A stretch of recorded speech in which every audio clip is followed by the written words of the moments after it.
This is the start of a new series about some of the previous travels we've been on, and currently we're peering through the smog across Santa Monica Bay on the western edge of Los Angeles. I love to drive, of course, so we have planned to do as much of our travelling by road as possible so we get to experience the country at ground level.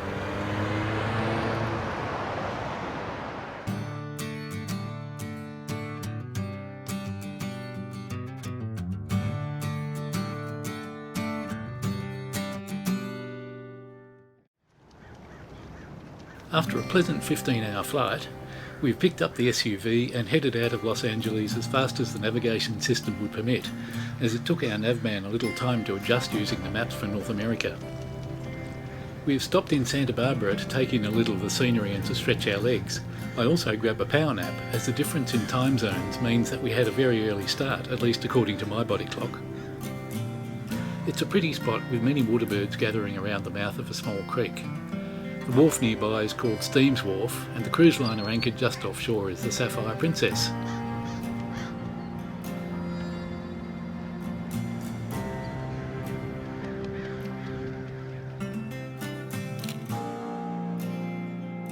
We're heading north up the coast to San Francisco, and our first overnight stop will be in San Luis Obispo.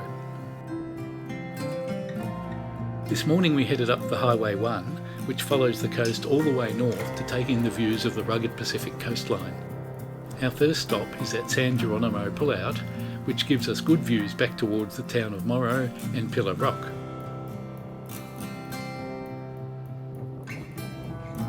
An hour or so later we come to the area of San Simeon, which is not far from the Hearst Castle. The coast in this area forms a conservation park, and we stop at Elephant Seal Vista Point to observe the seals on the beach.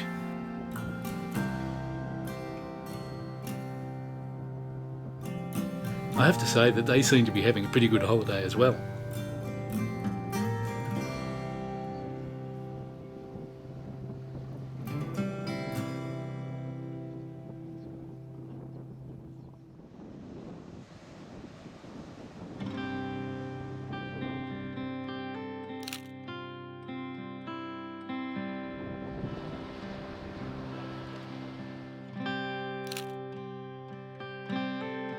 Continuing northward, we come to the Pfeiffer Big Sur State Park, which is an area where the Santa Lucia coastal range plunges straight into the sea.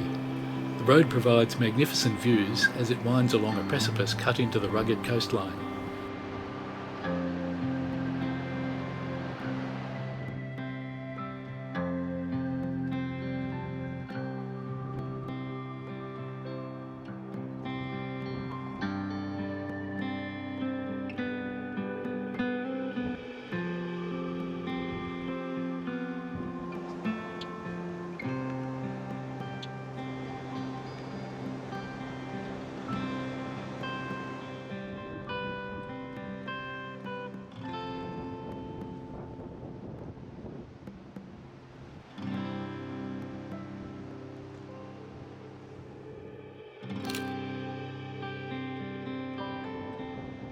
The Pacific Ocean stretches west from here a third of the way around the planet, so it is little wonder that the wind and surf pounding the coast are quite ferocious. It is clear from driving along this stretch that the road regularly requires repair.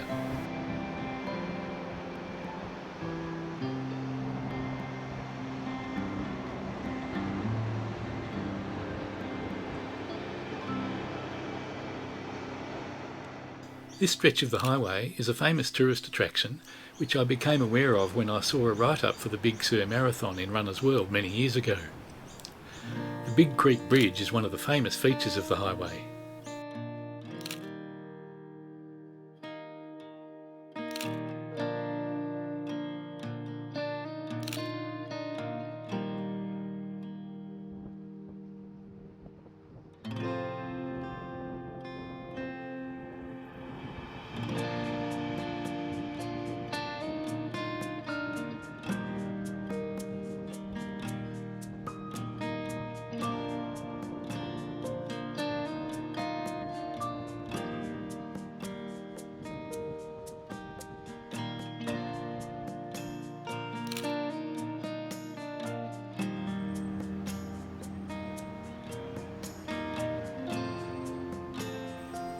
We stopped briefly in Monterey for afternoon tea, looking over the pretty lake and watching the waterbirds go about their business.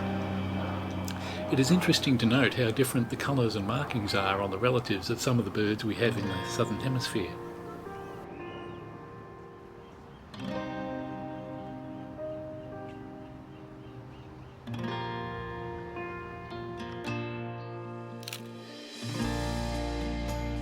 We took a detour to Laguna Seca Raceway as I wanted to see the track and in particular the corkscrew section of the course. I couldn't believe how steep and blind the sequence of corners was, and I was in awe of some of the passing moves I have witnessed from the days when MotoGP races were held there.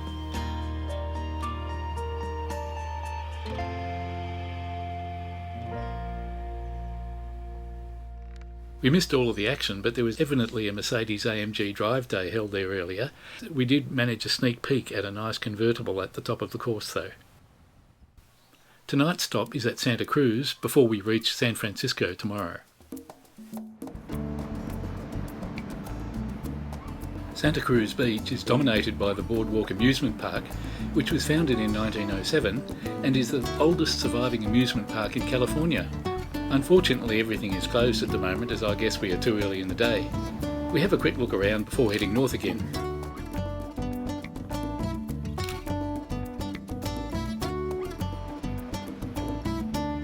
We take a quick stop at the aptly named Cliffs Beach to get some more photos of the scenery before heading on to San Francisco.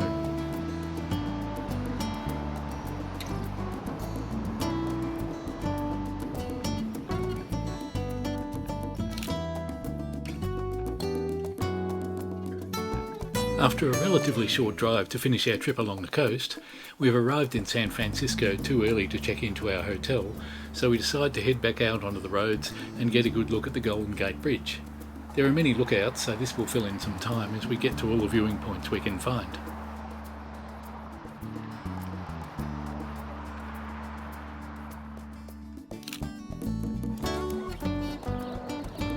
In our travels on the other side of the bridge, we took a wrong turn and found our way down to this beautiful collection of floating homes near Sausalito.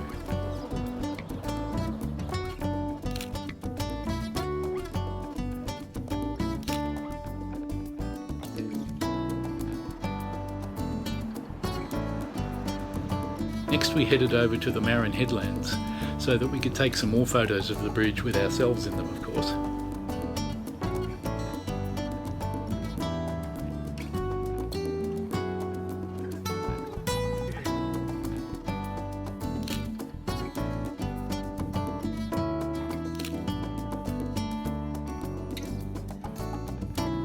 From this area we also had a great view of the Pacific Ocean and Point Bonita, which marks one side of the entry to the Golden Gate.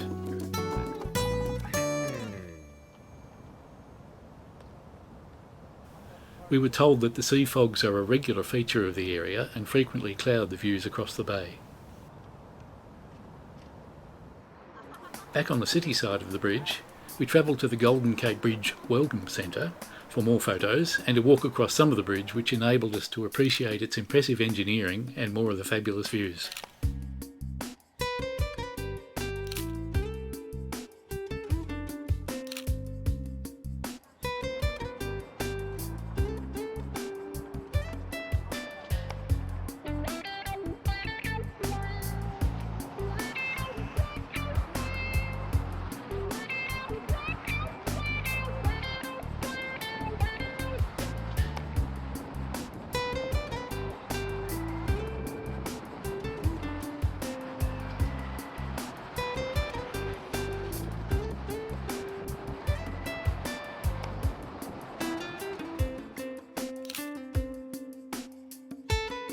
From the bridge, we also get a good view of Alcatraz, which we are travelling to tomorrow.